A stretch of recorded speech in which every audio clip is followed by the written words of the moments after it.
All right, good morning, everyone. Assalamualaikum warahmatullahi wabarakatuh.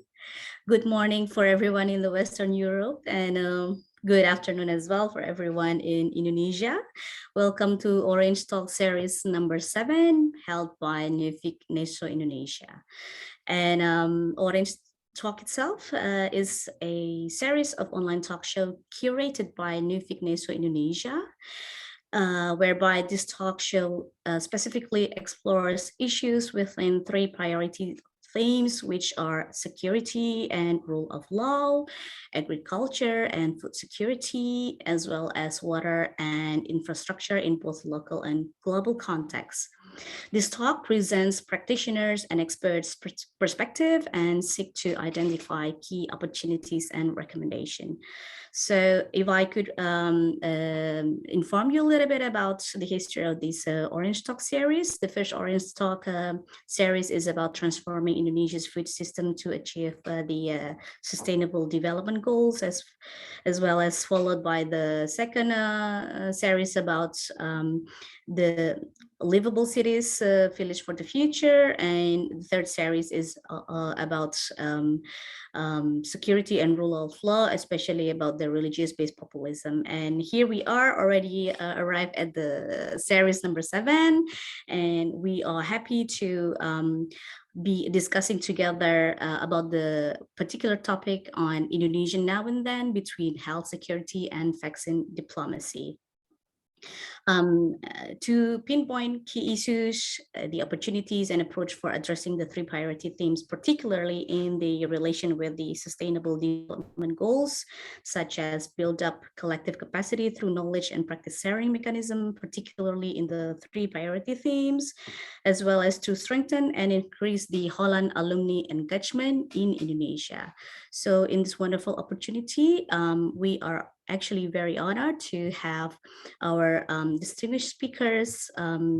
We already have the keynote speech will be delivered by the Indonesian Minister of Foreign Affairs, who will be represented by the Director General for the Multilateral Cooperation, Bapak Febrian, as well as our honorable panel speakers, Professor David Henley, which is the Professor of Contemporary Indonesian Studies from Leiden University, followed by Professor Wiku Adhisa Smito, which is the lead expert team for the Indonesian COVID-19 National Task Force, as well as Dr. Ibnu Fikri, which is also a Netherlands alumnus, as well as a health anthropologist from UIN Walisongo, Semarang.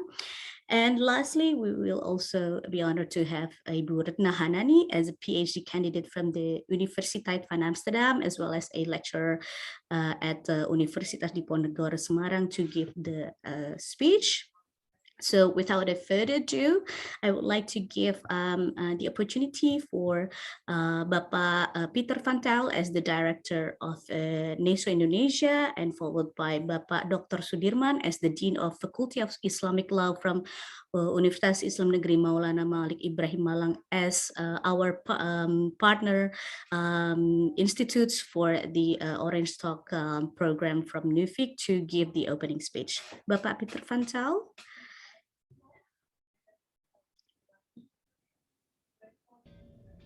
Good afternoon, everybody. My name is Peter van Tuil. I am the director for NIFIC NESO Indonesia.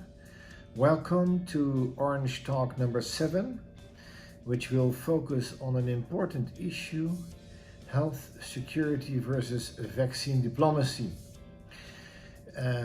For all of us, it is true that the pandemic COVID-19 has disrupted our lives in many different ways, our working life, our social life, the bigger picture of how our nations work and collaborate together.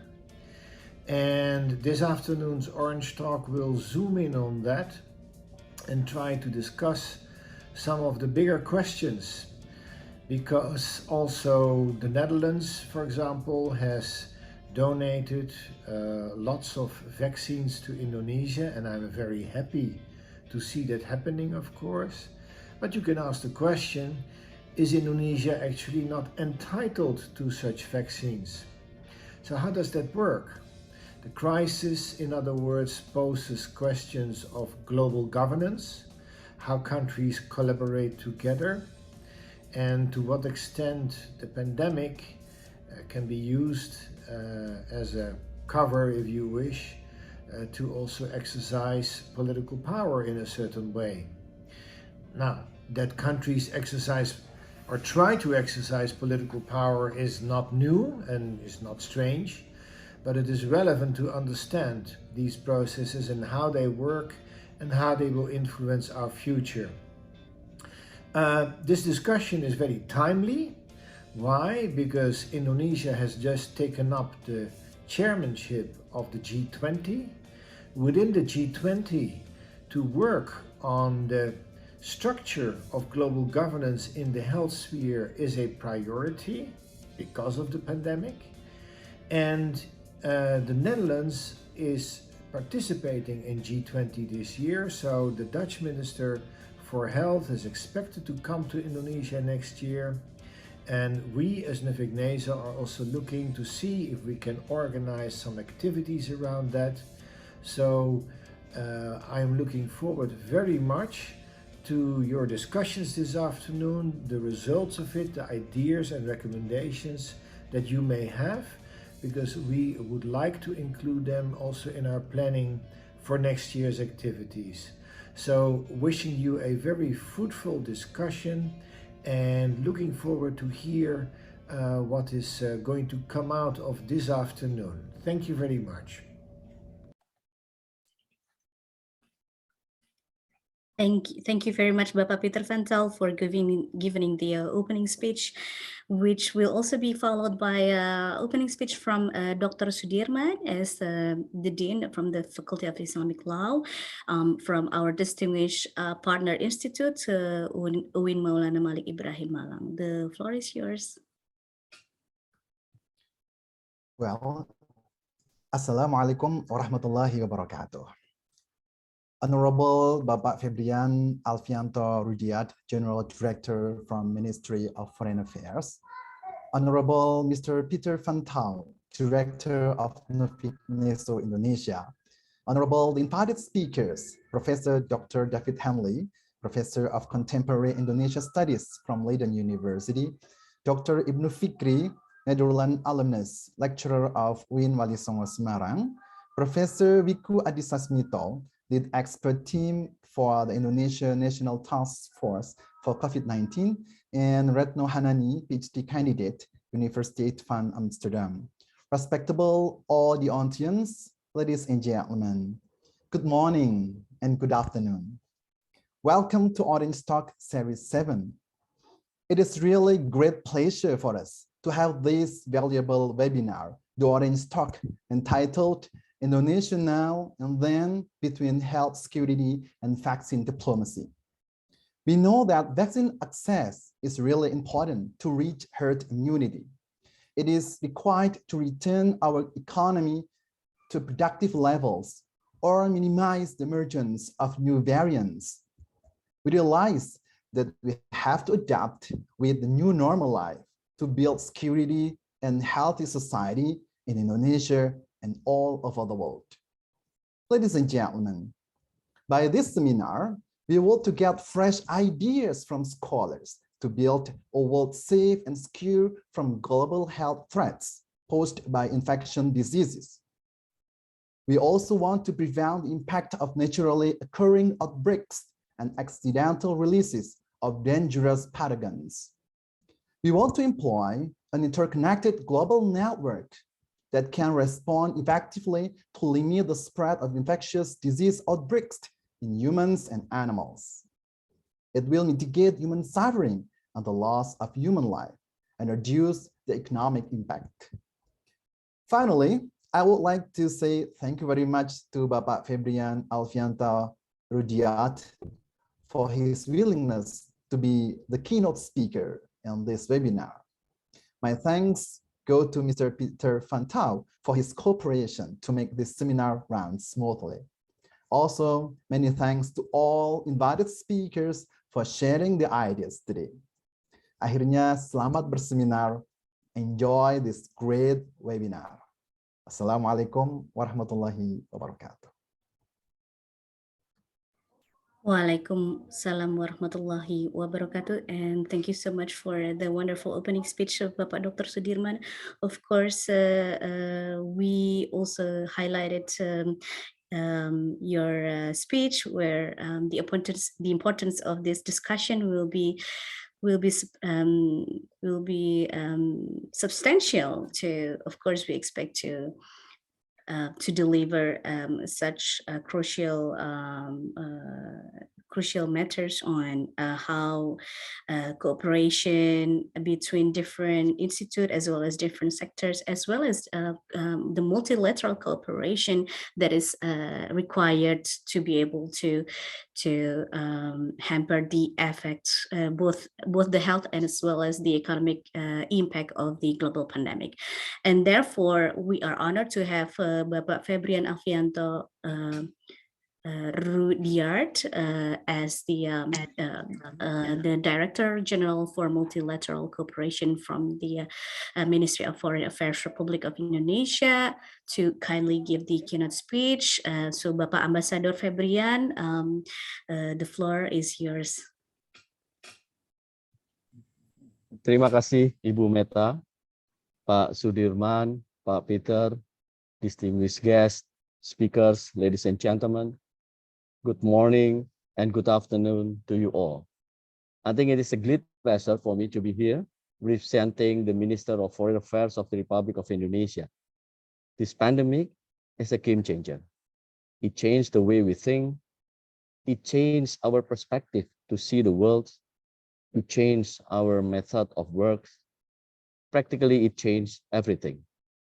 The multidimensional aspect of the pandemic usually impact our economy, increase unemployment, and cause socio-political tension in some parts of the world, even in our own society. Equitable access to COVID-19 vaccine is a key to end the pandemic, although it is not the only way. It has to be bundled with similar access to medicine, diagnostic tools, and other essential medical supplies. Every country in the world strives to get access to achieve health security. Indonesia is no exception. Unfortunately, disparity still exists. Indonesia's health diplomacy is directed in two facets. In the short run, ensuring the availability of vaccine, medicine, and medical supplies for the Indonesian people, while in the long run, promoting Indonesian health sector independence by encouraging technology transfer and TRIPS waiver. However, no one is safe until everyone is safe. From the very beginning of the pandemic, we have called for fair and equitable access to vaccine, emphasizing that vaccines are global public goods. We mainstream this moral imperative in bilateral, regional, as well as multilateral forums. It is the role that Ibu Retno, the Minister for Foreign Affairs, has been well playing as the co-chair of the COVAX AMC EG. Many countries rely on COVAX as the only means to get vaccine. So far, we have shown that COVAX works. COVAX has delivered more than 600 million dosages to 144 countries and territories, and the number will continue to add up. However, the challenge persists. Firstly, there are misinformation and disinformation to counter as they contribute to vaccine hesitancy. This is the area where the role of public figures and religious leaders becomes prominent as they influence people to take the jab. Secondly, vaccine discrimination can also contribute to vaccine hesitancy as they generate doubt to people on the efficacy of certain vaccine. Some countries are denying entry to people with vaccine that has the WHO emergency use listing, but has not been approved by their own regulator. These challenges can only be countered by the whole of government and a whole of society approach. Ladies and gentlemen, Indonesia's main focus for the future and way forward are first, strengthen our respective national health system, as it will lay building block for a stronger global health system. It means allocating bigger investment to create stronger health infrastructure that is resilient, as well as providing more affordable health services. Strengthening our health industry is imperative to scale up their production and distribution capacity as well. To support this, there should be no more export restriction on pharmaceutical raw material. Boosting cooperation and vaccine R&D must be intensified, including with Coalition for Epidemic Preparedness and Innovation, or CEPI, and other international R&D network. The R&D cooperation should also facilitate technology transfer. In the end, this effort will lead to scale up vaccine global production. Second, strengthen global health governance. We have to preserve the WHO central roles in coordinating global health action and match our expectation with appropriate resources at its disposal. And in this regard, a new pandemic treaty is a necessity to ensure commitment on preparedness from the highest political level, promote a whole global society approach, ensure equitable distribution of medical solutions, and to reinforce cooperation on early warning and information sharing. Third, bolster health financing support for pandemic preparedness and response. Developing and least developed countries need sustainable health financing support. G20, that Indonesia is currently chair, has taken up this issue, and modalities for such mechanism has been deliberated. Finally, setting up a permanent solution to improve equitable access to medical solution. And in this regard, the access to COVID-19 accelerator, including the COVAX facilities, co-chaired by Ibu Menlu, could be fitted for such purposes. Ladies and gentlemen, these are our ambition. We learn from our past and current experiences in dealing with this pandemic to anticipate future health crises. We strive for a fairer world, for the well-being of Indonesian people. We must work hand in hand. We could never do it without your support. Only with cooperation, we can recover together and recover stronger. I thank you so much. Thank you very much, Ambassador Fabian Rudyard, for giving such a meaningful and also compact keynote speech, whereby we also learned then that the Indonesian Ministry of Foreign Affairs has been deliberately, actively contributed in securing the logistic and the supply chain for the, especially for the national vaccine program.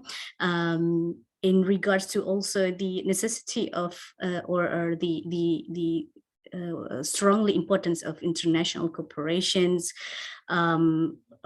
whereby we are also joining the COVAX as well as the CEPI international cooperation in order to ensure that both developed and developing countries could work hand in hand, not only to particularly in this time, provide the sufficient vaccine program across countries, but also for the future sustainability of technology transfer as well as the health finance.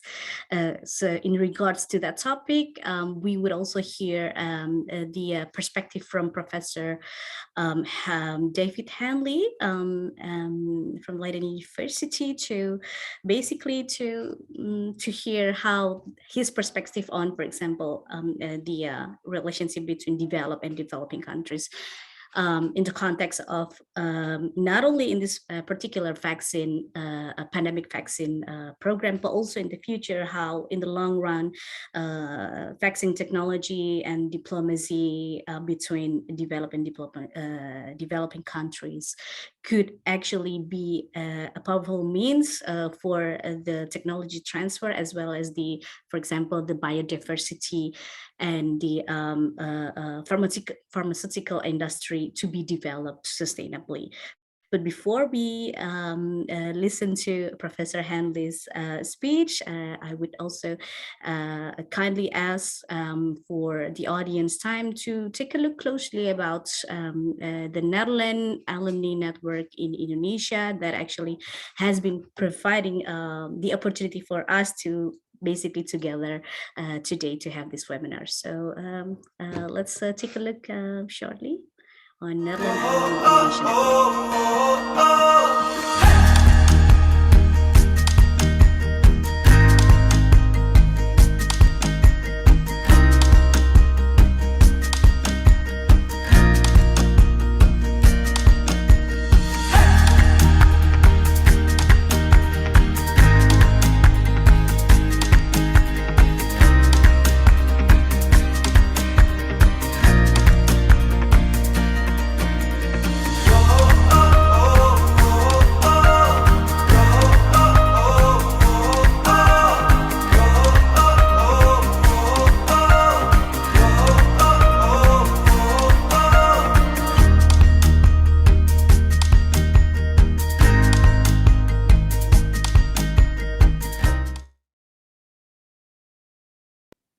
All right, so that's a little short of a showcase on how Netherlands alumni in Indonesia has contributed quite tremendously throughout different sectors and is supported fully by Nuffic NESO Indonesia.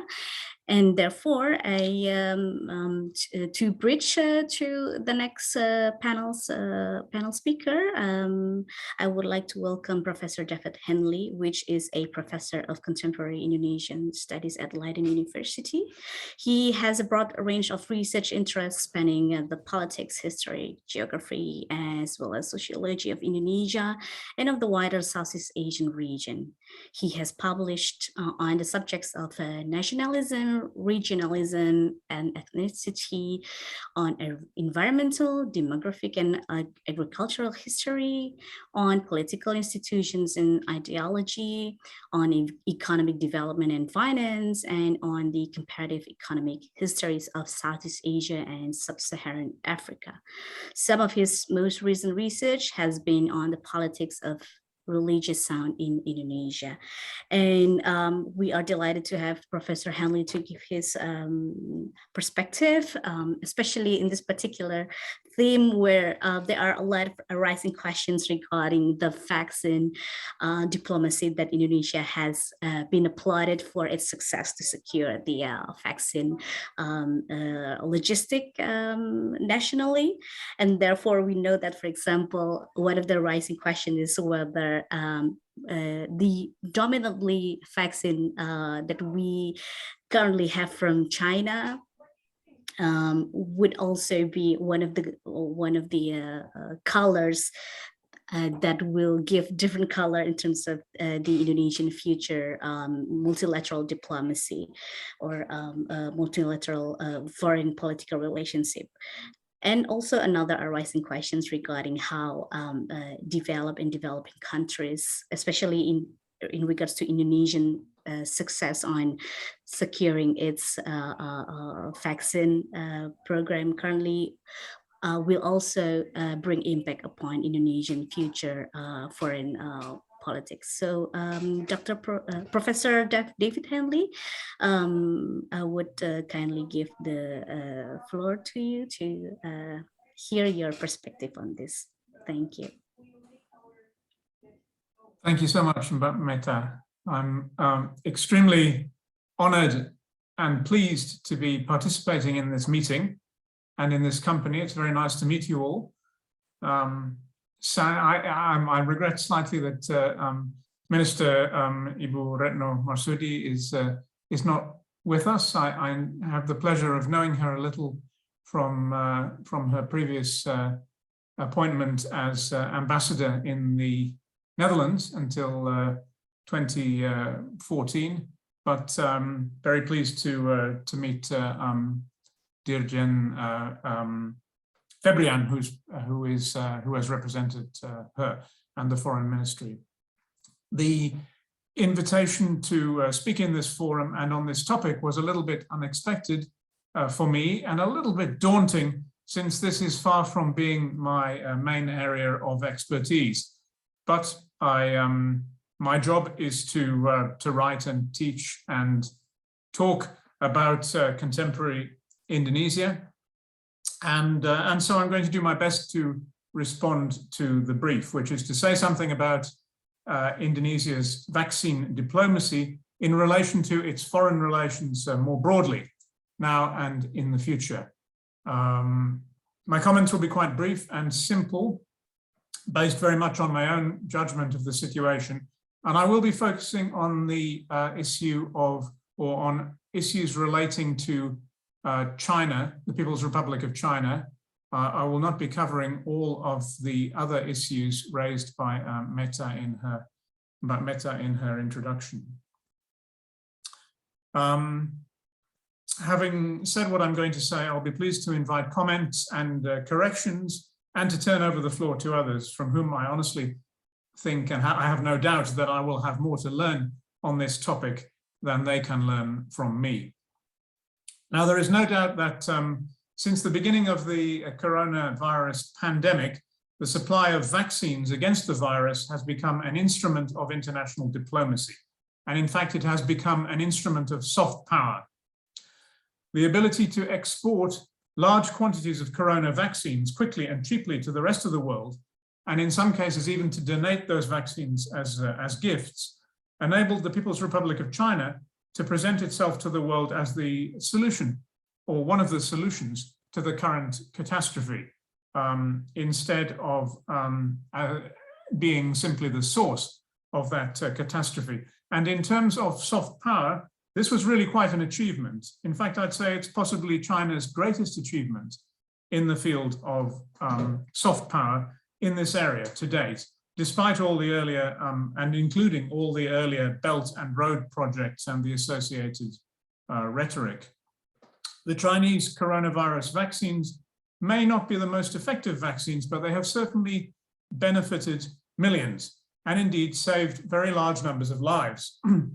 Their availability, in turn, has stimulated and spurred the Western powers, Western countries, and Japan, which initially were fairly reluctant, I would say, to share vaccines. There was a lot of vaccine nationalism around, but it's partly the Chinese precedent and example which has encouraged other countries to take similar action, partly via the COVAX Global Initiative, which in turn has benefited millions more people. So this has been a successful and beneficial thing. And it's largely thanks to these initiatives, and thanks also to the skill of Indonesia's leaders and diplomats in taking advantage of them, that more than 200 million doses of vaccine of various kinds have now been administered to Indonesians, quite an achievement. Chinese vaccines account for the lion's share of this total, between 70 and 80%, according to the figures that I have seen. And Chinese vaccines continue to be vital to the national campaign against the virus in Indonesia. The most obvious possible problem here for Indonesia is that China has not only soft power, but also hard power.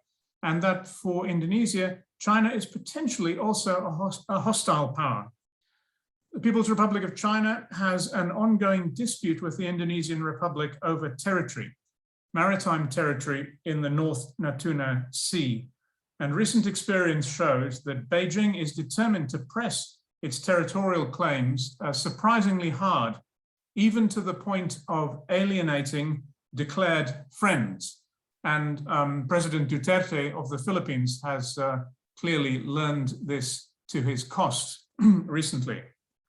Only last week, also in relation to Indonesia, it was revealed that Chinese diplomats have recently written a letter to Indonesia's foreign ministry demanding that Indonesian exploration for oil and natural gas in the North Natuna Sea be halted, because that exploration was said to be taking place in Chinese territory. The area in question lies 1,500 kilometers from China. That is as far as it is from Manila, for instance, or it's as far as London is from Warsaw. But The North Natuna Sea nevertheless falls within the controversial 9-dash line, as it's called, which was drawn by a Republican Chinese mapmaker in 1947, and which was inherited as a territorial claim by the Communist People's Republic of China.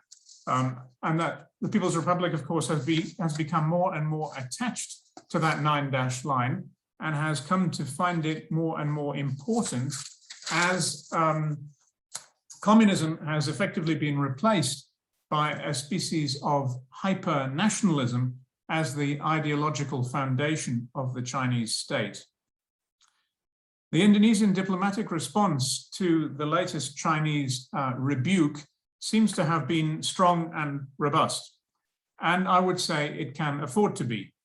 The events of 5 years ago in 2016, when an Indonesian warship fired on a Chinese fishing trawler before detaining it and arresting its crew, shows that for a country as big and important as Indonesia, it is possible to call the Chinese bluff. The Chinese armed forces will not quickly start shooting in retaliation for Indonesian defiance. But at the same time, the Chinese government's increasing willingness to use trade sanctions, economic sanctions, or de facto trade sanctions as weapons against countries that displease it does need to be taken into serious consideration here. Examples, of course, include Taiwan, Australia, Canada, at times also the Philippines, and most recently Lithuania. All these countries have been the targets of Chinese trade and economic sanctions as a result of various things that their governments have done to displease the government of mainland China. So far, I have not heard of China openly, transparently weaponizing its vaccine exports in this way. But many commentators believe that actually in relation to the Philippines, where the delivery of large quantities of Chinese vaccine in April of this year coincided suspiciously with the arrival of some 200 Chinese ships at Whitsun Reef, which is a key contested feature within the Philippine exclusive economic zone. That apparent attempt by China to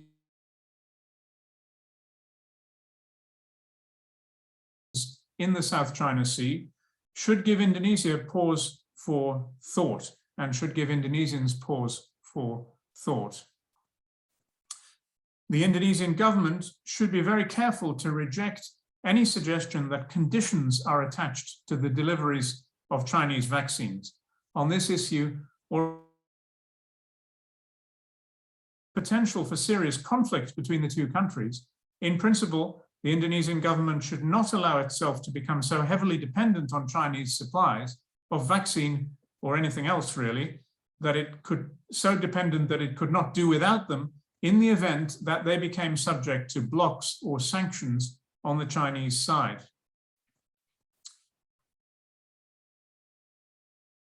Present is the beginning of a second Cold War, a structural hostility and rivalry between China and arguably also Russia on the one side, and the West, together with Japan, India, and some other Asian countries on the other side. As in the first Cold War, these two camps are now competing with each other for power and influence in the rest of Asia. As long as this competition does not deteriorate into outright conflict, it has real benefits for Indonesia. This was already apparent before the corona crisis, when, for instance, Japanese and Chinese companies, strongly supported by their respective governments, fell over each other to compete for contracts to build vital infrastructure in Indonesia, including the Jakarta MRT system and the Jakarta-Bandung high-speed rail connection. This competition drove down the price of both of these deals, as well as providing for all kinds of additional sweeteners, such as technology transfer agreements, which probably would not have been available without the intensified competition between, in that case, Japan and China. In the same way, the new global confrontation generates intensified competition on the corona vaccine market, as it were,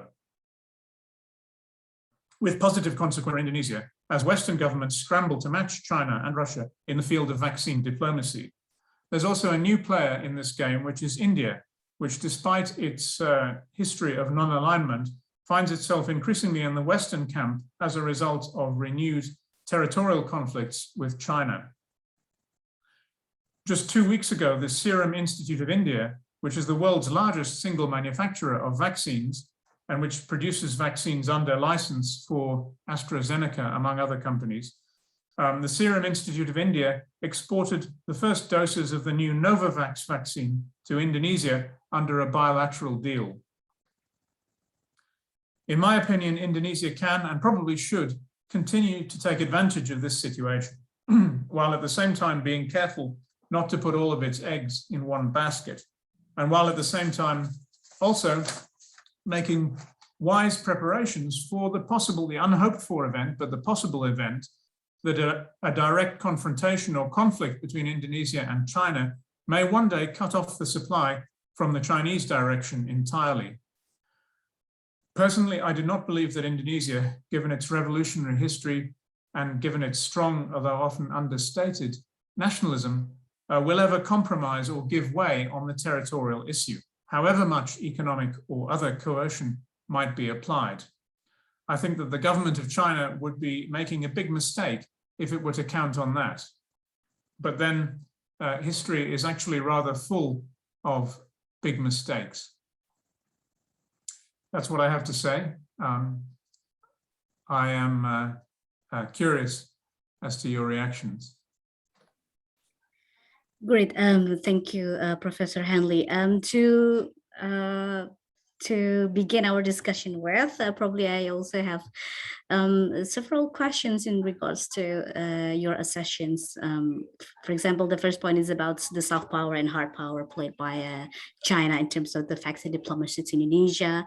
You've also mentioned about the Southern China Sea, the North Tennessee oil and gas explorations, and these sort of like potential trade-offs with the vaccine diplomacy that has been succeeded done by our government. But how likely is it for China to initiate and support technology transfer from them to our pharmaceutical industry, for example, based on China's foreign political history with other developing countries, maybe.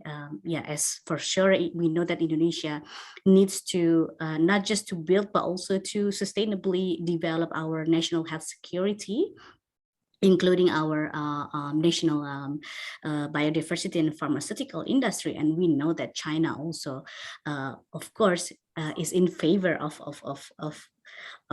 having this these valuable benefits for their side because of our rich biodiversity, for example. So how do you see that China could potentially initiate and support the technology transfer to developing countries based on their foreign political history? To be honest, I don't really know specifically whether the Chinese government or Chinese vaccine producers are more inclined to engage in technology transfer than other companies and governments. I suspect maybe yes. I believe such technology transfer is already taking place through cooperation between biopharma and at least 2 vaccine providers and manufacturers in China. Indonesia already at least repackages the vaccines, right? They don't all arrive in ready to administer form. So yes, my political warning here is not meant to deny the benefits which Indonesia certainly can enjoy as a result of the availability of Chinese vaccines and also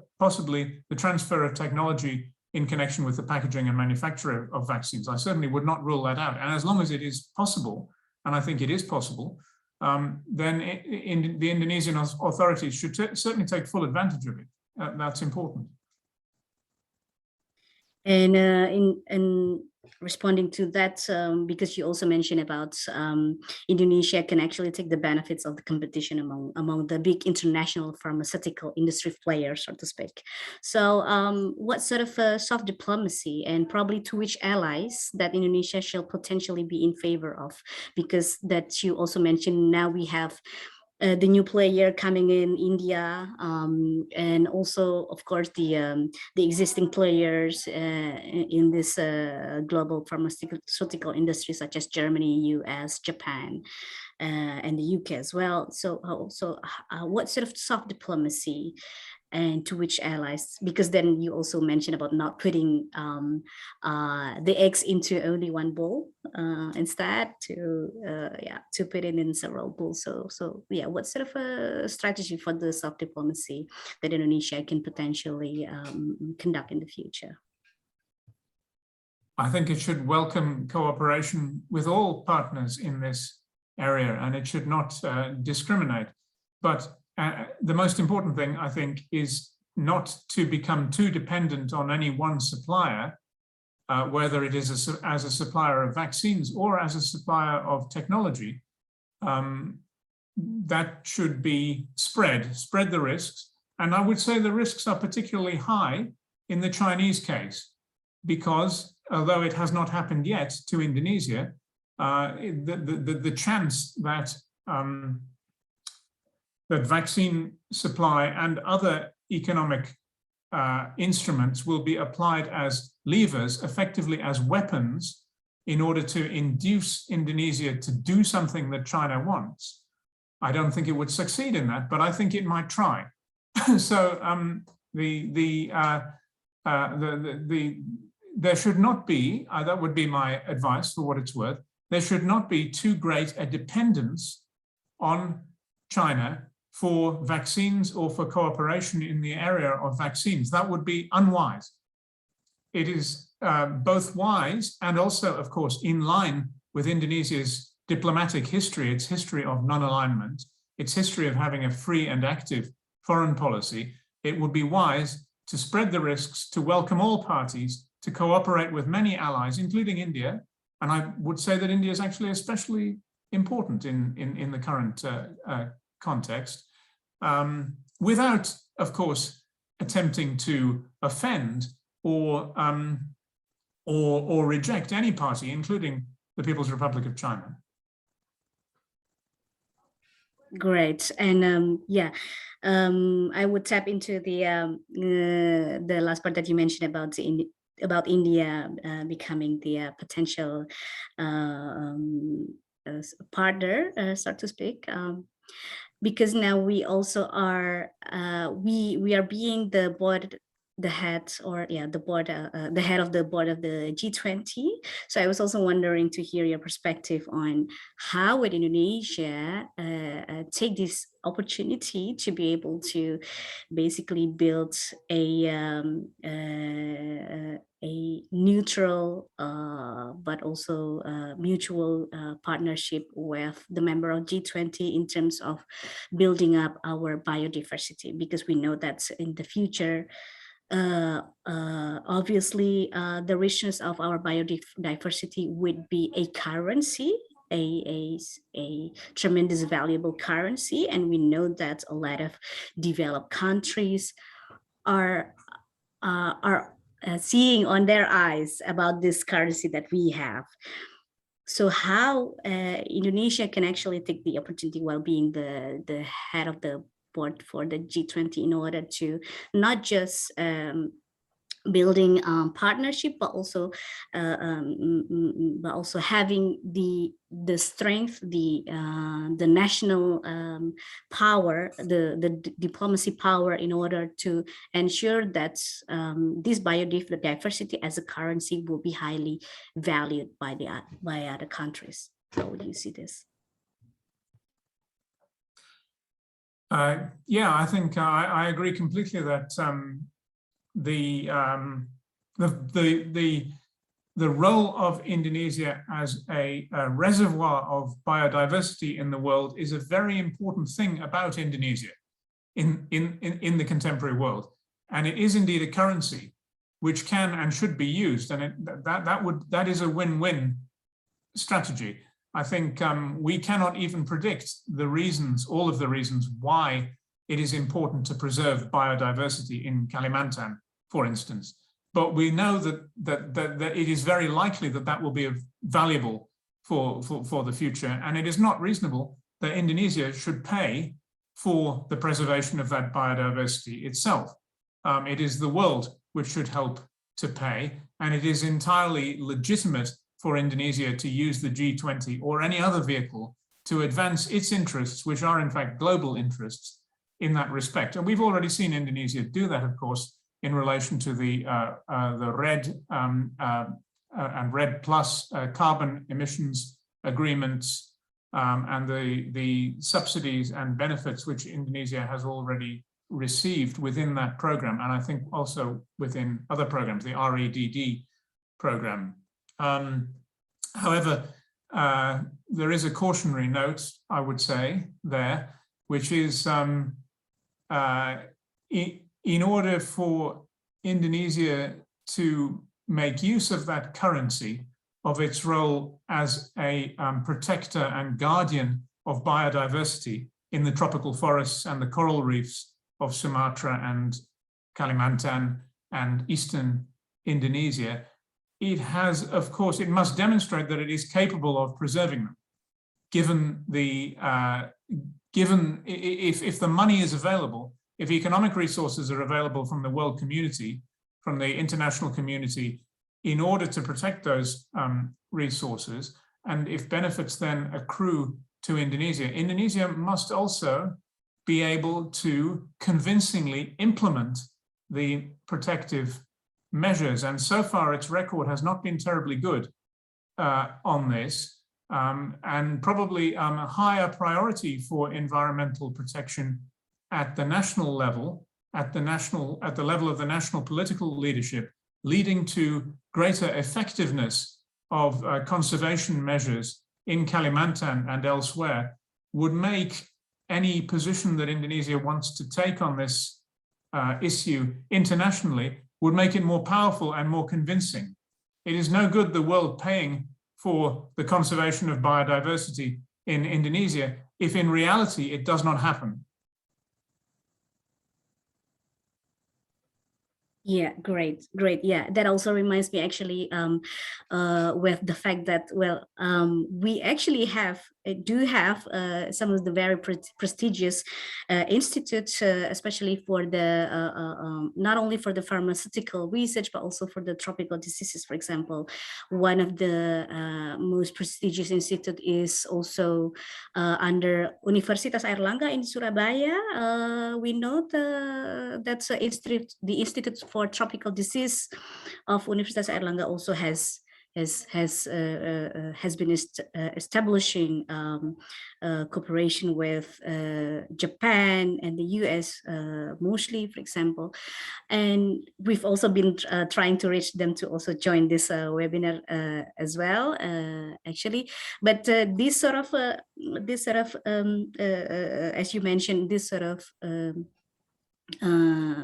conservatory can not only be done by only one party, like for example, only by the academic and also in pharmaceutical industry, but also should be supported by the government, as well as should be supported by the international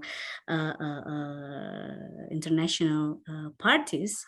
And with regards to being the G20, maybe then we should be able, as a country diplomacy, we should be able to push up a little bit more on the health finance, as the Ambassador Fabrian also already mentioned on his speech. Am I correct, Professor? How about the health finance from the international community for supporting the research, for example?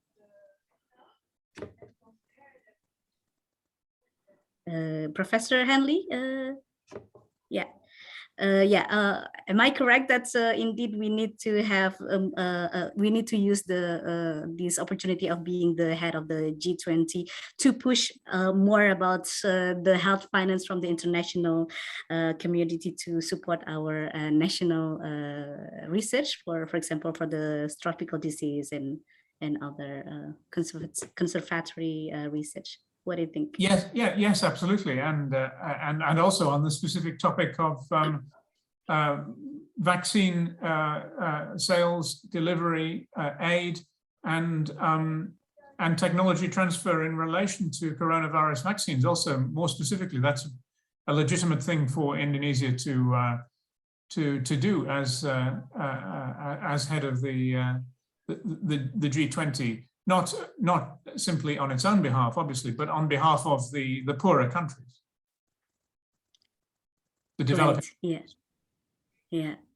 Great, perfect. So in the meantime, I would also remind our distinguished audience to also give or write in directly to the Q&A box if you have any questions to our honorable speakers, not only to Professor David Henley, but also to our next speakers. We still have another 3 speakers in the line. So without further ado, I would also move forward to the next speakers. Thank you very much, Professor David Henley, for being together with us to give your wonderful, and not only speech, but also perspective on how actually our vaccine diplomacy is only the beginning of hopefully the future of our sustainable development of health security, national health security. Thank you very much, Professor David Henley. Thank you. And I would also move to introduce to the next panel speakers that has been joining with us now, Professor Wiku Adisasmito. Professor Wiku Adisasmito itself is currently holding the lead expert team for the Indonesian COVID-19 National Task Force. And as a brief profile, I can introduce him to you as a professional who is involved in various health determinant activities, as an expert, as a teacher, international activist of non-government organizations, as well as practitioners at governance level, including cross-sectoral policymakers and governance official communicator. Professor Wiku is passionate in systemic and critical thinking of macro systems such as infectious disease, One Health, health system, and policy based on many experience like internship, work, and cooperation with national as well as international organizations such as Lembaga Pertahanan Nasional, CDC, and also FAO. He is currently an adjunct professor on infectious disease and global health at the Tufts University of USA, as well as served as an affiliate professor on environmental health science at the University of Minnesota, USA, as well as a professor on health policy at the Universitas Indonesia. And he graduated from Colorado State University, holding a Doctor of Philosophy on Environmental Health and Policy. So without further ado, I would like to welcome Professor Wiku Adisasmito to give his panel speech together with us today. Professor Wiku, the time is yours. Thank you. Okay, thank you very much. Selamat pagi, selamat siang, good morning, good afternoon, and probably good evening for those who are joining this Orange Talk sessions number 7. Thank you for inviting me to come to join with this webinar, and thank you for the introductions. And of course, this probably would be an important sessions for all who are joining this webinar. Let me share with you all about the topics that has been assigned to me to present, and hopefully this will be beneficial. And first, Let me see if I can show this.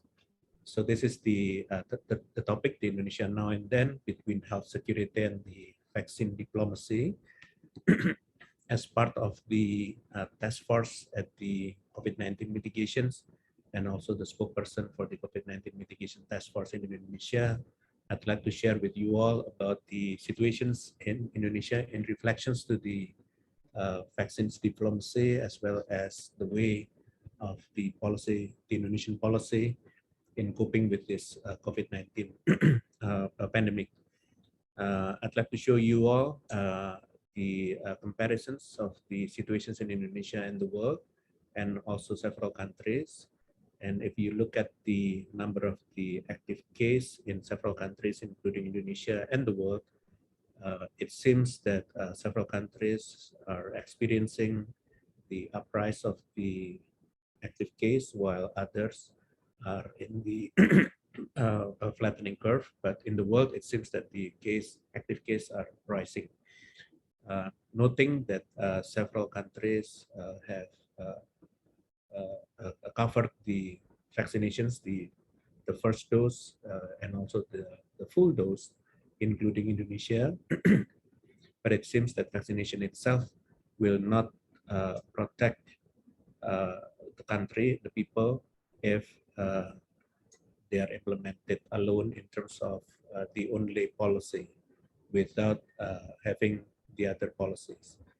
And if you look at now the risk assessment level by the CDC given to Indonesia as level 1, and why this happened, because there are several key factors, I would say, because of the increase of the natural immunity, because of the second peak, and then also the vaccination coverage that has been increased in many different areas in Indonesia. And then we always have the people mobility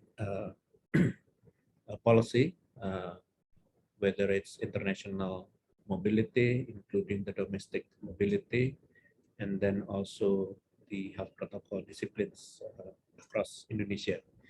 And if you look at the pandemic journey in Indonesia, learning from different policies from the PSBB, and then later the PSBB transitions, and then going to the PPKM, we have been experiencing different policies applied, because we are trying to find the best approach to really suppress the cases, while the time goes by and the people are experiencing many different situations. And if we look at the Indonesia in general, the situations varied from one place to the other, from one district to the other, cities to the others, and also provinces. But at least we learn together that while in some important long weekends and also holidays, we always experience after 2 to 3 weeks the high number of cases, and that occur up to now. And since we are now facing the Christmas and also New Year, we want to make sure that the policy that we are implementing right now can suppress the situations. And luckily, after the second wave that we had, the cases has been decreased for 20 consecutive weeks, which is good signs. And the bed occupancy ratio is also very low, 2 to 3%. And the reproductive number also under 1 point, which is good. And the positivity rate is also low. This is the tiered, what we call it, control strategy in Indonesia, where we control the transmissions between countries by making sure the screening for the international travelers, and also we require them to show the vaccination proof. And also for the domestic travelers, we also restrict from one place to the others with several different screening process, checking in the port, in the airports and others. But also we want to make sure that the vaccinations is also applied as a requirement for people mobility, and even we have stricter regulations when we are facing the new or important events, including long holidays. And then we have the PPKM, the restrictions across Indonesia, depending on the level of each district and cities, where they have to have the task force of COVID-19 mitigations down to micro level, which is the village level. And then also we require the public facilities to have the task force to make sure that when the people enter into their public facilities, they have to be checked by the Peduli Lindungi applications, where we monitor the compliance to the vaccinations and also quarantine. And at the same time, we want to make sure when they already entered the public facilities have responsibilities to make sure that the health protocols applied for the people who are coming. And then we have the coordinations flow and organizations from central to district level up to the kelurahan or village level.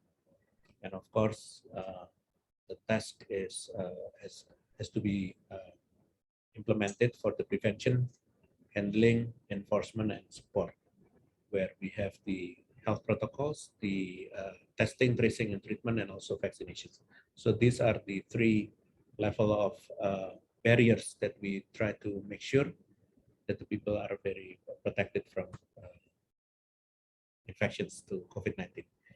In terms of the vaccinations, of course, we need to, since it is pandemic, we need to reach the herd immunity not only in an area, district level or cities level, but also province, island, country, region, and global, basically, because this is pandemic. But if you look at the number of the people that have to be protected, there are a lot of people that need to be protected.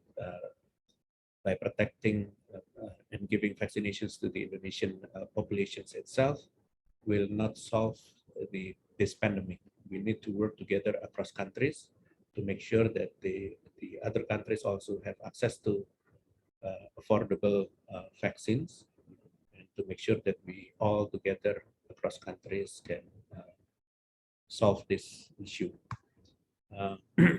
The lessons that we learned from the using the health diplomacy for the COVID-19 mitigations, of course, we receive support of vaccines from other countries, as well as some of them that we purchased to provide supplies for the Indonesian people to be vaccinated, and with several different arrangements through the mutual recognition agreement. And then, of course, we try to get the access to purchase the vaccines from the vaccine developers like Sinovac and Sinopharm, and also AstraZeneca.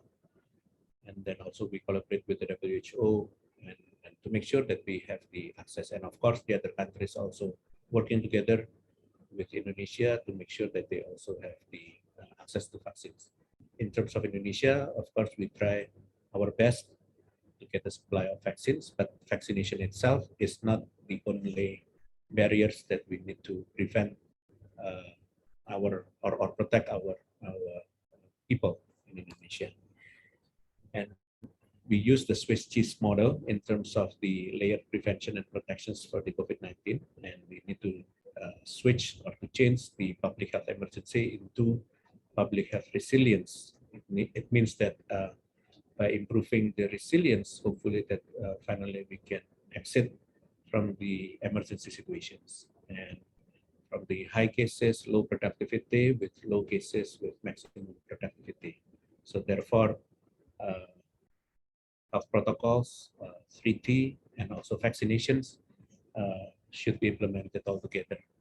And in transitions to the endemic state, as a big country, of course, we need to make our effort, and hopefully that the other countries also learn to each other to control the situations and to make sure that finally the WHO can declare that the pandemic is ended.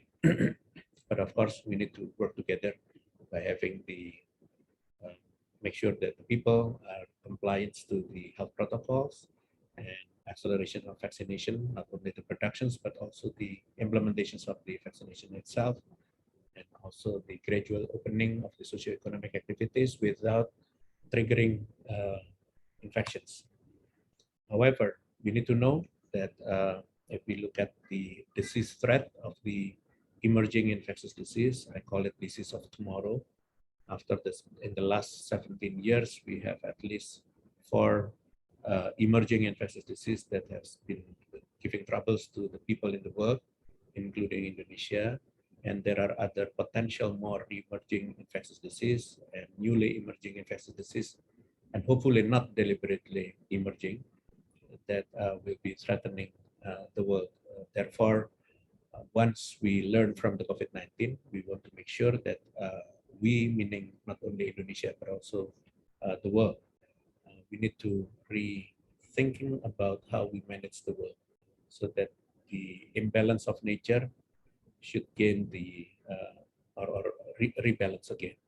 And for that, we need to apply the One Health concepts, where we understand the connections of many different aspects that need to be considered, from the human health aspects, animal health aspects, and also environmental aspects altogether.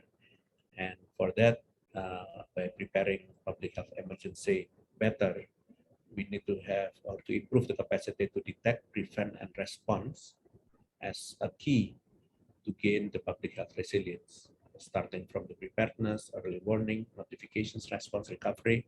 And this is not only in the big cities, but across Indonesia. And once we can do that, and we want to make sure that other countries in the region and also globally do the same with us. So that's what I'd like to share with you all in terms of the policy of Indonesia in mitigate COVID-19, and hopefully not only with the COVID-19, but the same approach can be used for other things, so that we can use this to mitigate this issue. So thank you very much for your attention, and I can entertain if any discussions needed. Thank you very much, Professor Wiku. That is such a very fruitful presentation, as well as very compact facts and data to be presented to all of us. And hopefully this will lead to a richful discussion. So I would also like to remind all of the audience here to right away type in any questions that you have onto the Q&A box, so that we can also deliver the questions right to the distinguished speaker.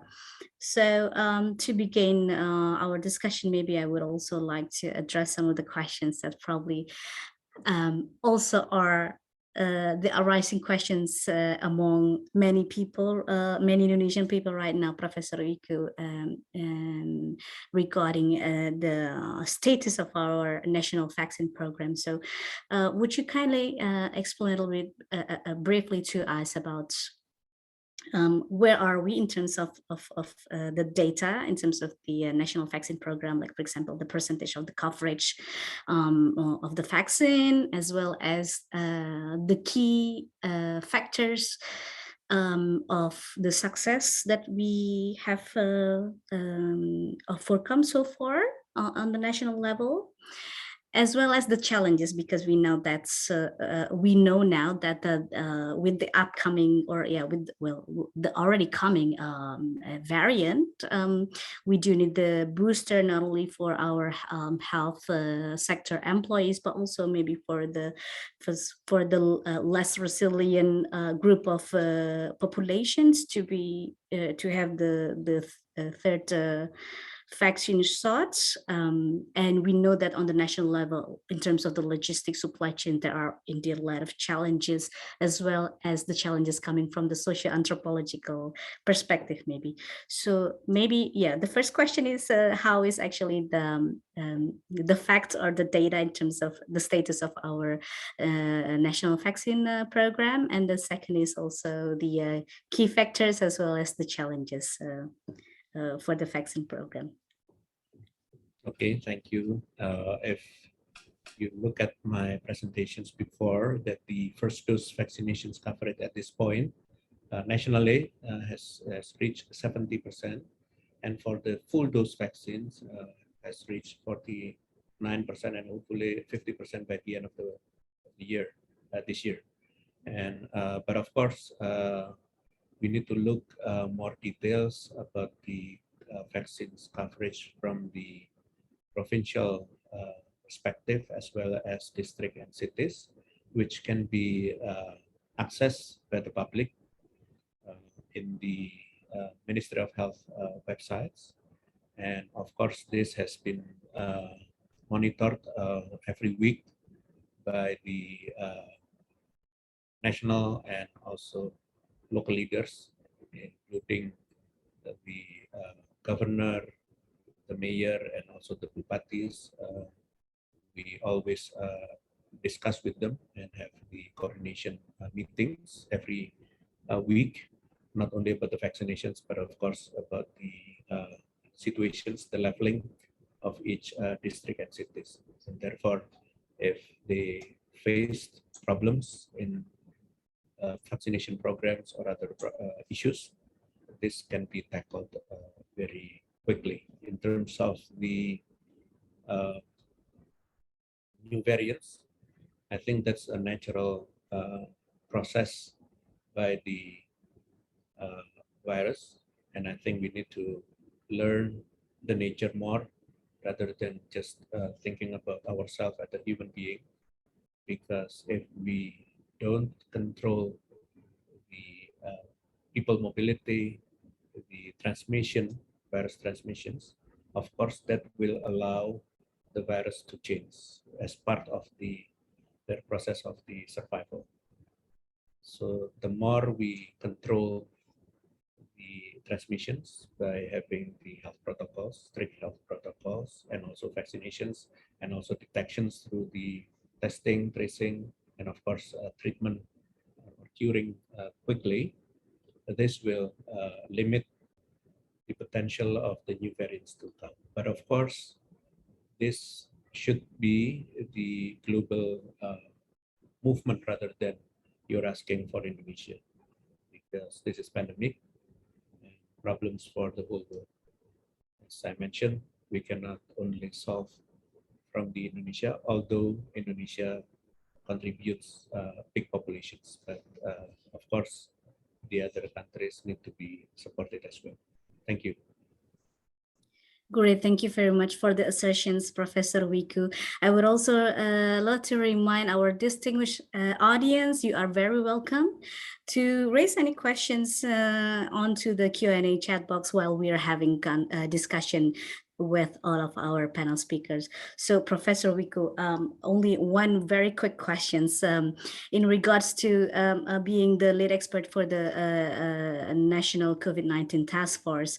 We know that on the national level, we have some of the very prestigious institutes such as the Eichmann Institute for the Molecular Biology, and also the Institute for Tropical Disease by Universitas Airlangga. So how is actually the National COVID-19 Task Force doing the established cooperation with this with all these distinguished institutes in order to ensure that our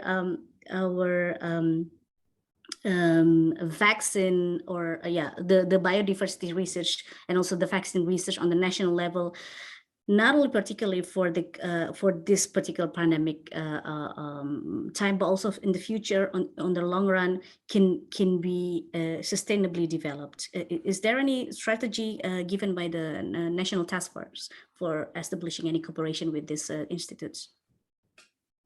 Yes, thank you. I think COVID-19 has been a wake-up call for many institutions. If we are talking about vaccinations or vaccine development, productions, and applications of the vaccines, I think there are many institutions in Indonesia who are not ready, and even right now probably are not ready yet. And all of the, not only on the health sectors, in the research sectors, in the education, academia, also being disrupted by the COVID-19.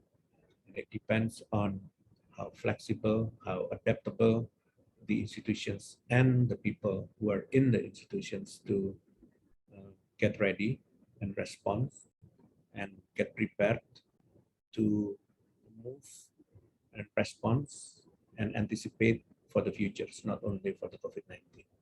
And after almost 2 years, the adaptations of those institutions and the researchers are not as quick as other countries to respond. And I think that's a learning curve that we are working on. And there are some innovations, basic research that move up and hopefully finally soon going to be adopted by the government and commercialized and protected, and then adopted by the government in the implementations as a business based on the innovations. But of course, it takes time. It's already 2 years, and we haven't got the vaccines ready from Indonesia itself.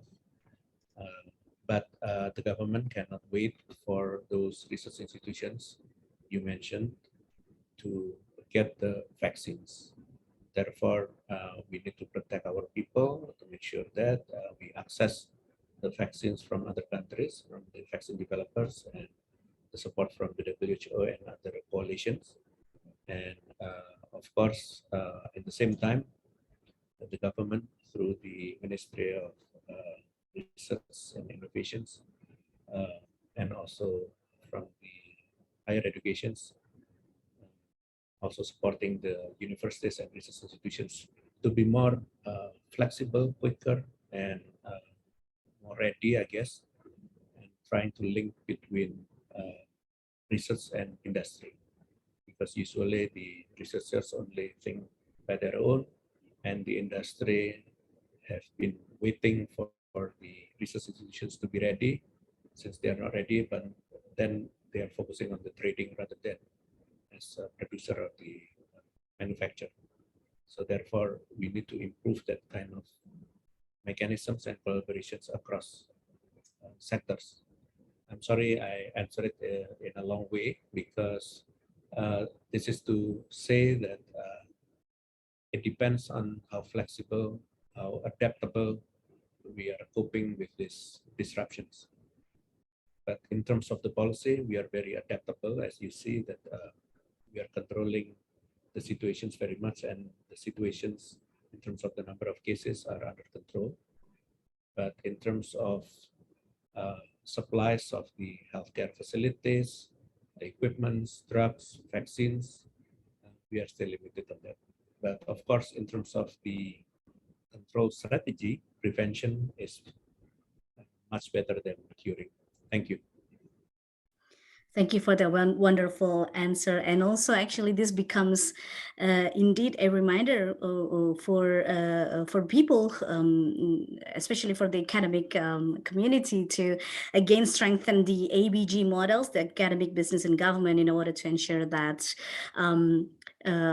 to prevent another pandemic management, that we have to be such an accelerated and proactive mode of producing research, as mentioned by Professor Wiku, in order to collaborate with government, who has already provided such a flexible policy for this academic institution, then to produce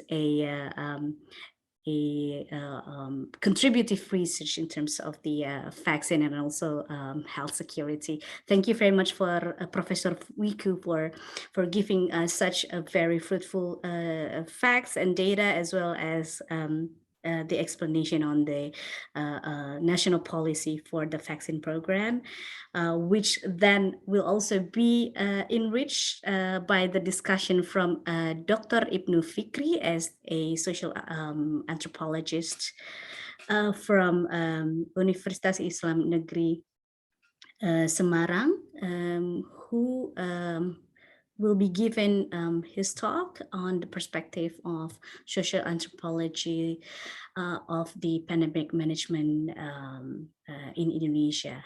Dr. Ibnu Fikri himself holds a PhD degree in social and cultural anthropology from Vrije Universiteit Amsterdam. He is currently a staff member of the Faculty of Dakwah and Communication at the State Islamic University or UIN Wali Songo Semarang.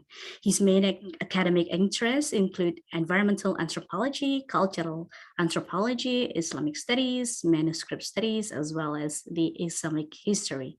In 2013, he participated in training strengthening research capacity at the Vrije Universiteit of Amsterdam, organized by UIN Wali Songo.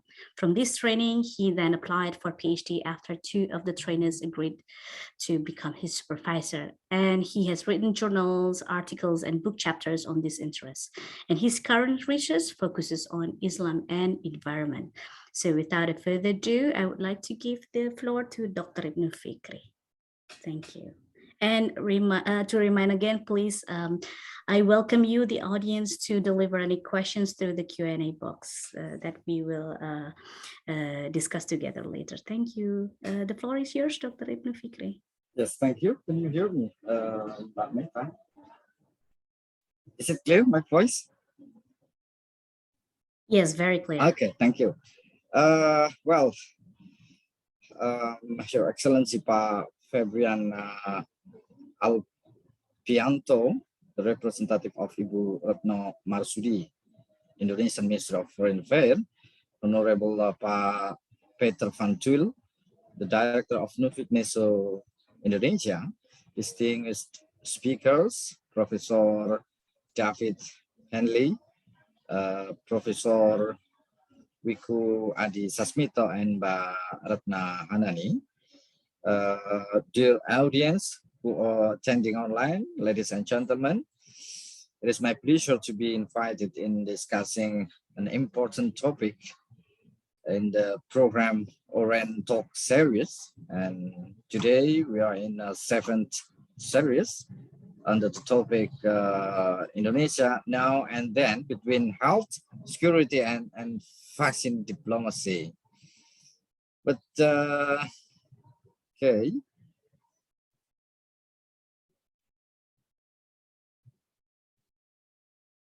Oops. Yes. The first point I would like to share in this meeting is that the Indonesia vaccination program in general, relative success. On the one hand, it is success work of the vaccine diplomacy through the bilateral and multicultural diplomatic effort. But on the other hand, this work will not be completely successful without distribution of vaccine to the entire community around Indonesia.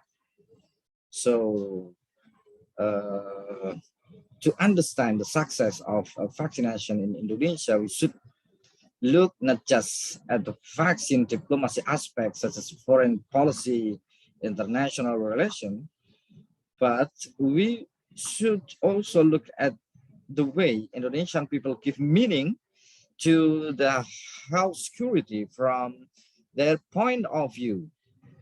For example, their culture and also their religion. Given the complexity of pandemic management in Indonesia is really given the complexity of pandemic management in Indonesia, I will focus on how people respond to the vaccine issue connected to their culture and religion. I'll narrow down the topic by concentrating on the socio-anthropological aspect.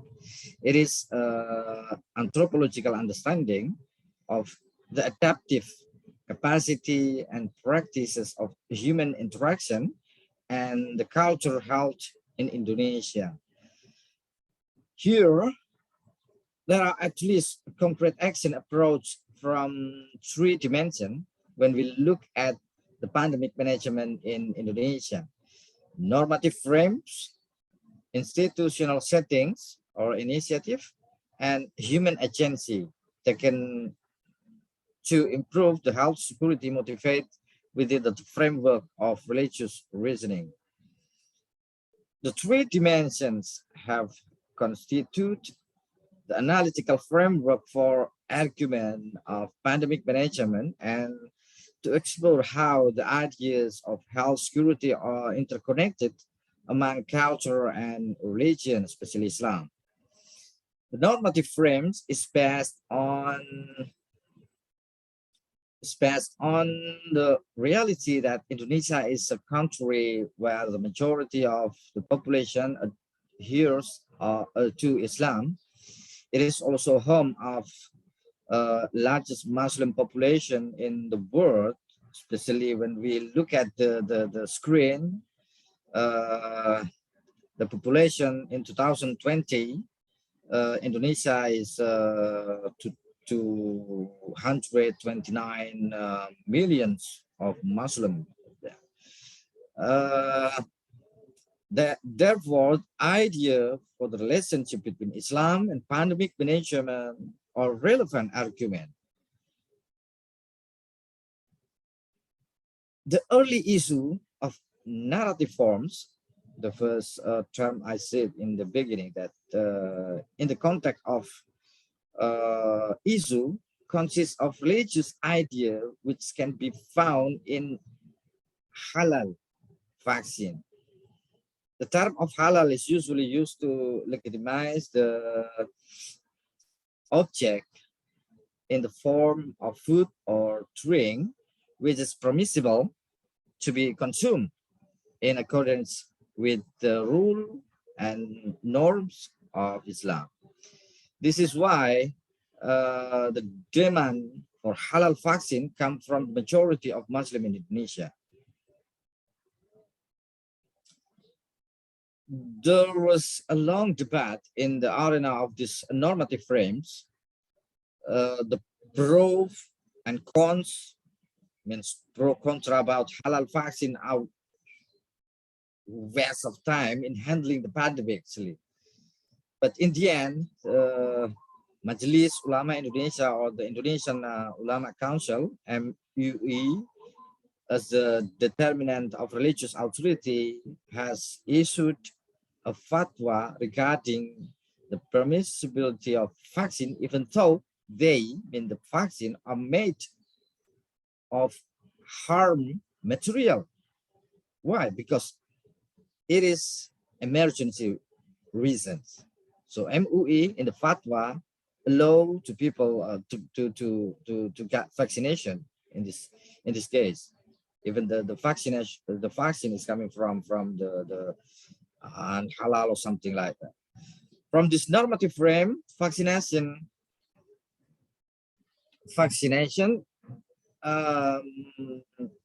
program then required an institutional setting in which the fatwa can be accepted. In this context, pesantren appears as institution which can be dynamize the religious perspective of the vaccine program into the social sphere of society. In this context, pesantren have become a benchmark for receiving vaccination that get the spotlight.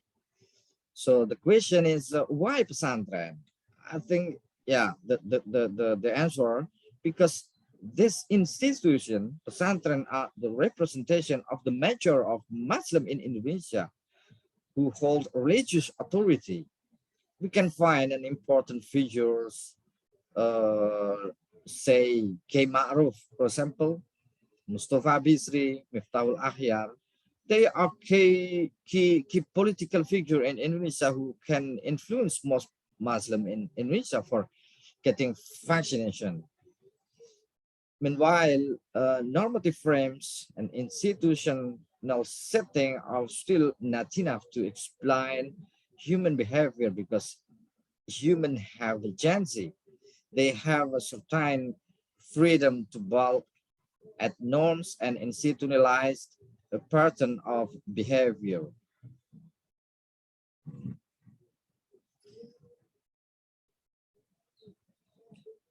In this context, people are actors who seek to realize the health security in terms of pandemic management in Indonesia. This is where values of hoax that are created on social media can be countered with literacy and education that emerge from within the community itself. The anti-faction movement that previously developed was finally eliminated by communities that support as the human agency in the vaccination program. So this combination between three point of dimension, normative frames, institutional setting, and human agency are the core framework in social anthropological understanding of pandemic management in Indonesia. Those three dimensions have constitute the analytical argument, the daily interaction of people to support the success of vaccination program in Indonesia. I think this is my point of view on socio-anthropological understanding management in Indonesia. And that's all. Thank you for your nice attention. Thank you very much, Dr. Ibnu Fikri, for such a richful presentation in regards to the socio-anthropological understanding for the pandemic management. We do absolutely take the lessons from your presentation, where it is quite unique actually for Indonesian case in terms of the vaccine program success, in which we cannot rule out the fact that as the biggest Muslim population in the world, we rely on to, as you mentioned, as the normative frame. We rely on to the normative frame a lot of how vaccine program itself is framed by the government and also for by the policymakers, in such that we know that the success of our national COVID-19 vaccine program right now is also significantly contributed by the fact that the MUI, Majelis Ulama Indonesia, plays a critical role at the very since the very early stage of the COVID vaccine program on the national level, by giving its clear verdict on the halal aspect of the vaccine, which then gives such a big difference in terms of how public then responds to the vaccine program by the government. So that actually leads to another questions that maybe you can tap into later during our Q&A session, that I was wondering how in the future, in the long run, how this sort of uniqueness of our socio-anthropological existing society that we rely on to, we rely a lot onto the religious deliberation in terms of the health, in terms of the public health policy, would be different if how this would be different if the story is that the vaccine program itself coming from our national pharmaceutical industry, for example, instead of China, because we know that, of course, yeah, in the in the recent past, there are a lot of hoax and as well as a lot of questions and insecurities regarding the status of the vaccine program among our society, not only because of the halal aspect of it, but also because it comes from China and so on and so on. So from the social anthropological perspective, you could also probably address later on the Q&A session whether that would be different story in the future among our society if the vaccine program itself coming from our national pharmaceutical industry instead of the imported vaccine program. So I would like to hear your perspective on this later. But to move on to our very last and also distinguished speaker, that will wrap up the whole discussion, especially in regards to her expertise on public health. I welcome you, Mbak Retna Hanani, as the PhD candidate at the Universiteit van Amsterdam, as well as a lecturer from University Diponegoro Semarang, to give the speech. So the floor is yours, Mbak Hana. And I would like to also remind all of the audience to please to welcome you all to raise the question through the Q&A box. Thank you very much. And the floor is yours, Mbak Hana. Okay, thank you very much for the opportunity. I'm very happy and very honored to be part of this distinguished speakers with the Director General of Multilateral Cooperation, Ministry of Foreign Affairs, with Professor David Henley, with Professor Wiku Adhisasmito, and of course with my good friends, Dr. Ibnu Fikri. I would like to thank also Dovikneso Indonesia and as well as Dr. Sudirman for hosting this event. I think I learned a lot from the previous speakers. And as the last speakers, I think many of the important points that I want to emphasize in this presentation are already mentioned by both of Professor David Henley and Professor Wiku Adhisasmito. And some of the points that I want to raise this afternoon, just to make it easier to remind me of the time, I would share my presentation. Yeah, okay. It's not going to be long, but I would like to emphasize some of the points that may not raised earlier.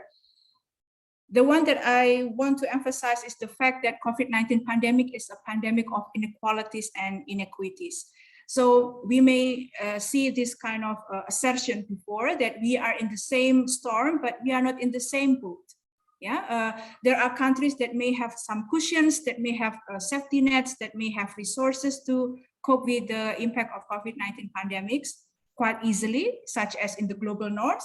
But we do find countries such as Indonesia to be part of those countries that find many difficulties in order to cope with the impact of COVID-19 pandemics. And as the Director General of Multilateral Cooperation has mentioned earlier, that Indonesian diplomacy has successfully proven to be one of the way out to cope with the impact of COVID-19 pandemics. As the MOFA has stated clearly that the Indonesian diplomacy, especially the vaccine diplomacy, is aimed to meeting the short-term needs of vaccine supply, as well as the COVID test and other medicinal supply to cope with the first year impact of COVID-19 pandemic. And what is also important that mentioned by the Director General of Multilateral Cooperation is that this vaccine diplomacy is not only about fulfilling supply, but it also to bolsters technological collaboration between Indonesia and Indonesian institutes that Mbak Meta previously mentioned as well, with support from international cooperations. This kind of development is a progressive development from the previous policies in Indonesia taken to cope with the influenza pandemic. So certainly that COVID-19 pandemic is not the only pandemic that we have deal with. In 2005 until 2009, Indonesia was having difficulties with avian influenza. And at that time, Indonesian government took a very different approach to the pandemic. They refused to share vaccines, the virus sample in order to produce the vaccine. And Indonesian health ministry was reluctant to report any avian influenza incidents in Indonesia. Now it's a very different story. In 2009, the Indonesian Ministry of Health also shut down the US-supported Naval Medical Research Unit, or NAMRU-2, on the basis of health security and national sovereignty. So what we have seen during the COVID-19 pandemic situation is very different from what we had during the influenza pandemic.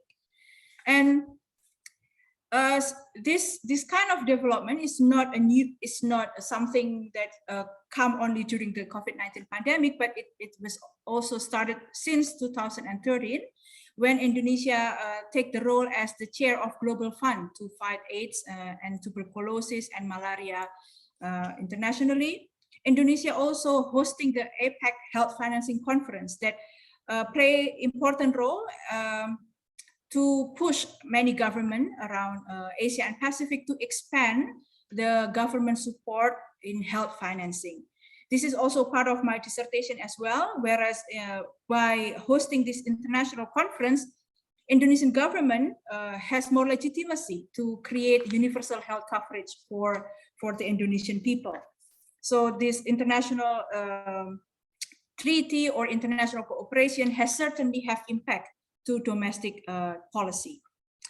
And what I'm going to emphasize this afternoon is that the fact that during COVID-19 pandemic, Indonesia has also taken important role as one of the supporters of WHO Global Accord on Pandemic Prevention, Preparedness and Response. It was mentioned very lightly by the Directorate General of Multilateral Cooperation, but actually this one will play a very important role in preventing and preparing and responding to the future pandemics that Prof. Wiku also mentioned. Through the World Health Assembly in November 2021, it's very recent. Through the special session meeting, this meeting agreed to draft and negotiate a convention or agreement or any other international instrument that will have vital mission, and it's very historic decision, to strengthen the global health architecture to protect and promote the well-being of all people facing the current and the future pandemic. Many public health scholars who support this kind of pandemic treaty argue that this pandemic treaty will solve all the fundamental problems that we have had earlier within the international cooperation system. But what I want to also identifying with this kind of international treaty is the fact that this pandemic treaty is indeed proposed with good intention, but comes in a very difficult situation. As we see in this slide, for example, at the moment, the world is facing an urgent need to deal with vaccine inequality. The inequity of access to vaccine in the graph I have shown in this PowerPoint, and the announcement of the new Omicron variant have been characterized by many public health scholars, as the result of the prevailing vaccine apartheid. So that there is such a discrepancies between what we see here, the European Union, with other countries, especially in the African continent. And therefore, the challenge of this pandemic treaty is very clear. Will it make any difference to the current structure of COVID-19 pandemic response and to the upcoming pandemics that hopefully never come? But it will be very likely to come again. For example, will the pandemic treaty ensure that there will equal political will to share tools and resources available between developed countries and developing countries. There's also a question about equality of information sharing. For example, what happened in 2005 until 2009 with the reluctance of Indonesian Ministry of Health at that time to share information about influenza virus and information about the incidence of influenza pandemic in Indonesia. It was a reflection of distrust. It was a reflection of unequal power between this multilateral arrangement. And at this point, even though this treaty pandemic is still ongoing, many countries, especially the European Union, is unfortunately, they are trying to block the health equity and the vaccine equity attempts by blocking the proposal to suspend the intellectual property rights during the pandemic proposed by India and South Africa. So since a year ago, India and South Africa has proposed in the WTO Council to waive the intellectual property rights of all the available vaccine in the world. But at the moment, the European Union blocked this initiative. The US only support some of the demands from India and South Africa.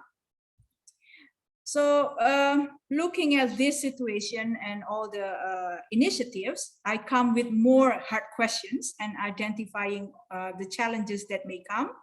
For example, can Indonesia initiate democratic multilateralism?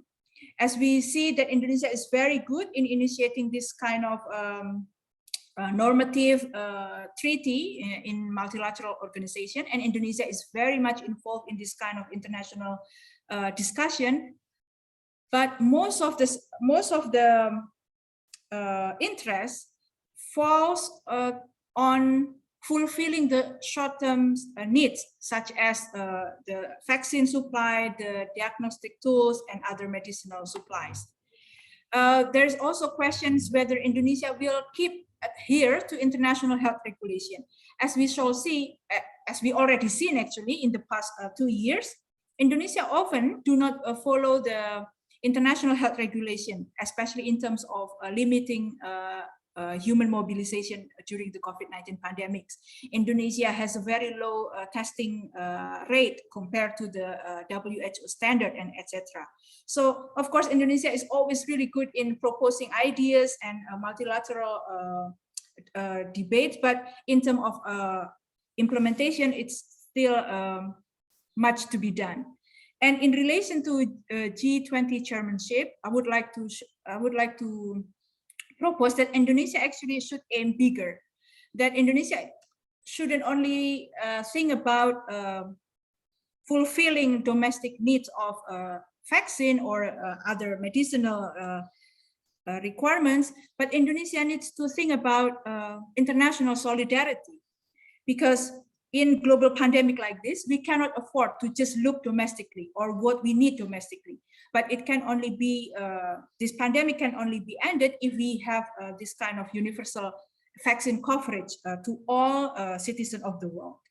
And one elephant in the room, I would say, a very important problem, but often neglected and often ignored because it's very difficult to solve, is the climate emergency.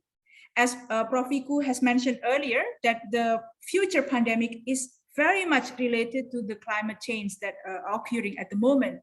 But in the pandemic treaty, it's still not very clear whether this treaty will also address the climate emergency problems that will certainly facilitate another pandemic coming in. I think that's all from me, and I'm very much looking forward to the discussion. Thank you, Mbak Meta. Thank you so much, Mahana. This is such a very, not just fruitful, but also encouraging presentation from you, especially because then it wraps up the whole discussion that we were having right now. Quickly move on to the Q&A that we already have one question from Bara Renita right now. I would also remind to all of our audience, please do welcome you to raise any questions through the Q&A box. And so that will lead to the first questions from Bara Renita. Which I think would be addressed to Dr. Ibnu Fikri, which is about how should we deal with our people who have hesitancy to take vaccine shot for some reasons, such as cultural sensitivity or also religious sensitivity, or even misleading information spread throughout the social media. So I think Pak Fikri can tap into these questions. Please do provide your opinion on this. Yes, thank you. But Meta, this is very important question, I think. Yes, we are people who have a lot of connection with other people. Pro and contra around us still coming right here.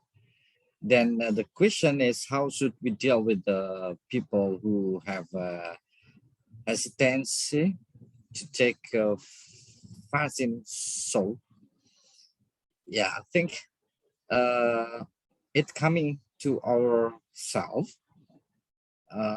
If we are people who are able to influence people, I mean other people who adopt or reject the vaccine program, then we should give a comprehensive guidance from religious perspective or cultural perspective, because we have ability to for example, when I learn in da'wah is invite. I mean da'wah in invitation. So we can call them to be fine thing. So this motivation for da'wah actually, when I say in Arabic that ila sabili rabbikal bil hikmah, means that other people be invited to a good condition, for example. That's why this is the duty of us as people who have religion, so we can make it as a basic term to solve this problem. But if we are someone who is not able to guide advice, so yeah, better we got silence, means that we will not have a problem with them actually. Because why? Because in all religions, especially Islam, we don't have a problem. We will not have a problem with other people because of the thing that they don't understand. If they understand about the what is the benefit of vaccine, why we should do vaccine and something like that, so they will discuss, and clearly we can influence the people who doubt or reject the vaccination program.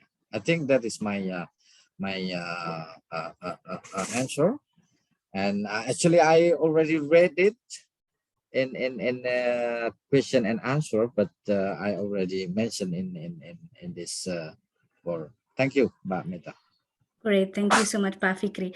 Meaning that the thing that I can highlight it then from your assertion is that, of course, the public communication is heavily necessary in this particular time, but also in the future, because then it will bridge between public's uncertainty regarding vaccine or regarding any health policy program in the future.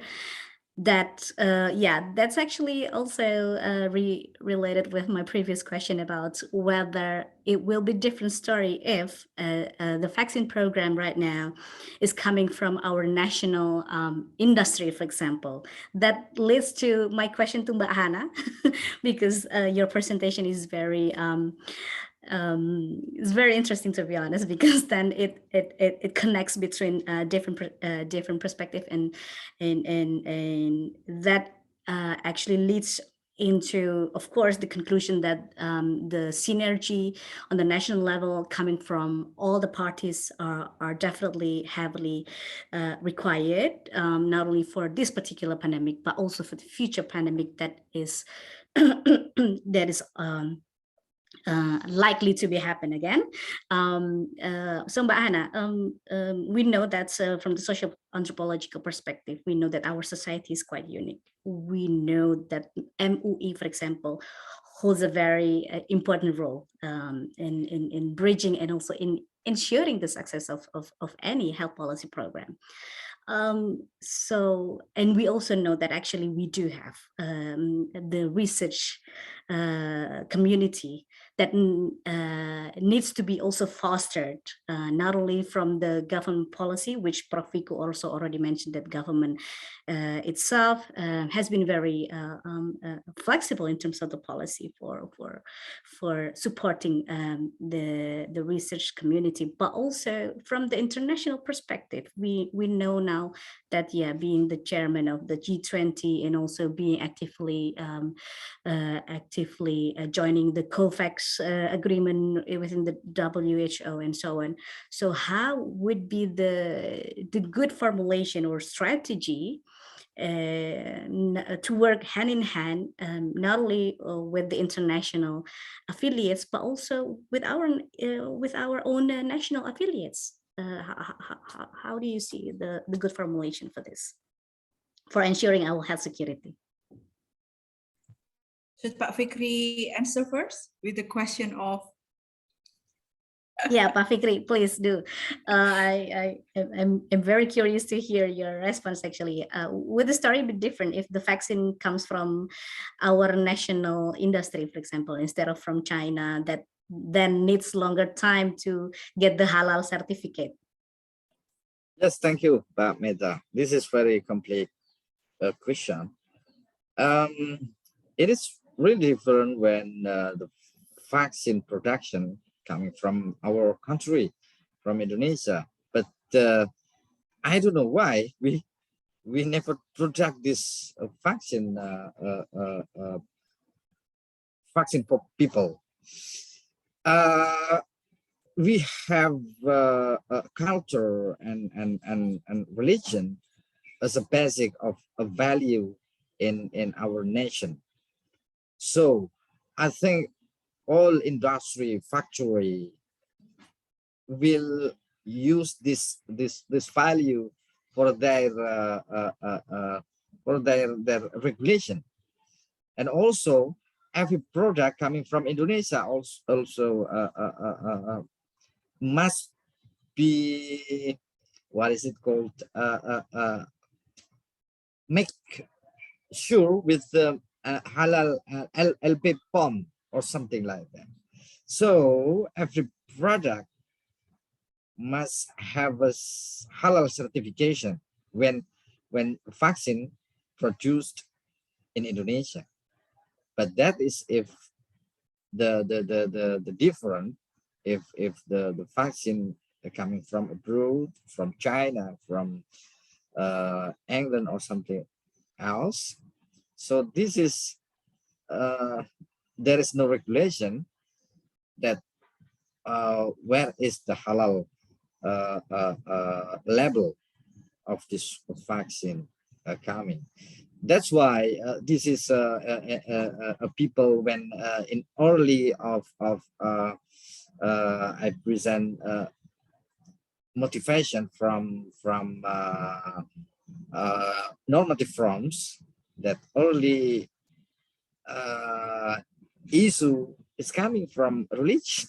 So uniqueness of Indonesia is really happened in this pandemic. Religion include, cultural also include, and also anything. That's why I don't know exactly why Indonesia do not protect this vaccine. Thank you, Mbak Meta. All right, so I think the last statement from Pak Fikri can also be something that you also want to respond, Mbak Hana, because that's very interesting, of course. Yeah, and actually, Indonesia has been implementing COVID-19 vaccine production with Sinovac. Sinovac is now produced by Bio Farma.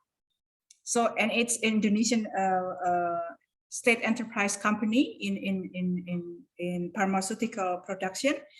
And Indonesia is also on the way to provide vaksin merah putih that will also produced by Indonesian pharmaceutical industry. So actually, especially in the past year, in the second year of COVID-19 pandemic, Indonesia domestically already produced a vaccine. And when the question of halal and other doubts on the quality of the products, this is the part of Mas Ibnu and his friend at UIN that has to be taken into consideration, that most of the vaccine that come into Indonesia, especially when it comes to Sinovac, is produced domestically. So all the halal requirement is already done and it's already passed. The question may remain for vaccine with protein base, such as mRNA, such as AstraZeneca, Johnson, and others, but there should be any religious justification for those kind of products. And I believe MUI has produced this fatwa legitimizing and allowing the protein-based vaccine to be implemented in Indonesia as well. And with all those questions, I would like to emphasize on the synergy from all actors in pandemic treaty, especially. What we need is true global solidarity to combat the pandemic, because we see with the Omicron variant that is happening at the moment, it is a result of the lack of global solidarity. If the vaccine coverage was implemented immediately in all areas in the world, not only in the European Union, not only in North America, maybe we can prevent the emergence of the new variant. Because truly, the virus can be quite clever in navigating the emergence of vaccines. And therefore, this universal vaccine coverage is truly an important step that has to be taken by any government in the world. And that's why my main point is to push Indonesian government to be more ambitious, not only to fulfill the domestic vaccine supply and domestic medical supply in terms of COVID-19 pandemics, but also to push for global solidarity. And I think Indonesia has enormous capacity to push this kind of strategy with G20 chairmanship. And as we know that members of G20 mostly coming from the global south, and I believe if we have this kind of global solidarity, we can push a similar proposal from all countries to be debated and to be discussed at the WTO as well as the WHO. I think that's all, Mbak Meta. Thank you so much for wrapping up the discussion today, Mbak Hana. So to give a bit of summary of what we've been discussing today, it is clear that, for example, from Professor Henley, it is clear for us to remain acting in our sovereignty as a country, as a nation, in order not to be able to be dependent too much to any country in the world in terms of our health security and technology, that that will ensure, of course, as Professor Wiku also already stated, that will also ensure that on the national level, the policy for the pandemic management will be as flexible as possible to provide a synergy between different allies, different partners, and not only from the government but also from the academic research as well as the pharmaceutical industry. That is also necessary to be taken into understanding and into consideration about how our socio-anthropological situation as a society requires a kind of a unique approach in order to build this this national health security, where, for example, MUI plays also a major role in terms of the health policy from our government. And as Mbak Hana also already wrapped up, that all in all, the global solidarity and also the national synergy are mainly required not only to secure our COVID-19 vaccine program, but also to start to develop a sustainable national health security from within, not just to have a high quality of national institutes to produce research on biodiversity and tropical diseases, for example, but also to ensure that Indonesia really become an ambitious, or really take the opportunity to be an ambitious leader while being the chairman of the G20, in order to create and to foster opportunity for global partners and multilateral corporations to also contribute to this health security on the national level. So I think this wraps up our wonderful discussion today. And I would like to thank to all of the distinguished speakers and also partners to joining us today, and also to on behalf of the Nuffic NESO Indonesia, Netherlands Education Support Office Indonesia, I would like to say have a wonderful weekend, and hopefully everything that comes out from our discussion today will be somewhat meaningful for any of us that is joining today. So thank you very much on behalf of NESO Indonesia for joining our Orange Talk Series number 7. I'll see you again, hopefully, on Orange Talk Series by 2022. And yeah, I would like to wrap up today's webinar by having you all watching a short videos from NESO Indonesia. Have a wonderful evening for you in Indonesia, and have a wonderful day for all of you in Netherlands. I'll see you next year, and Assalamualaikum warahmatullahi wabarakatuh.